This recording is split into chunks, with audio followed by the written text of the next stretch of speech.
Hello everyone, welcome to my little kitchen. আজ আমরা বানাবো বিহারের ফেমাস ডাল পিঠি, যেটা আমার মায়ের রেসিপি। চলুন তাহলে শুরু করা যাক। আটার মধ্যে জোয়ান দিয়ে একটা সফট ডো বানিয়ে নেব। তারপর প্রেশার কুকারের মধ্যে আমি আমার পছন্দের অড়হরের ডাল নিয়েছি। আপনি আপনার পছন্দের যে কোনো ডাল নিয়ে নিতে পারেন।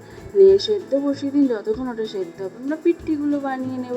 পিঠির জন্য লিচির মতো করে আপনি আপনার পছন্দের মতো শেপ দিয়ে ঢাকা দিয়ে রেখে দিন।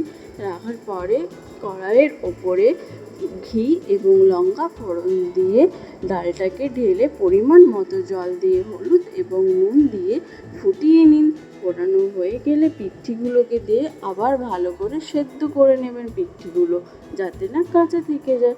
নামানোর আগে গরম মশলা দিয়ে সার্ভ করে নিন আমাদের ফেমাস বিহারের ডাল পিঠি। অ্যান্ড এটা বানানো খুবই সহজ এবং খুব তাড়াতাড়ি এটা রেডি হয়ে যায়।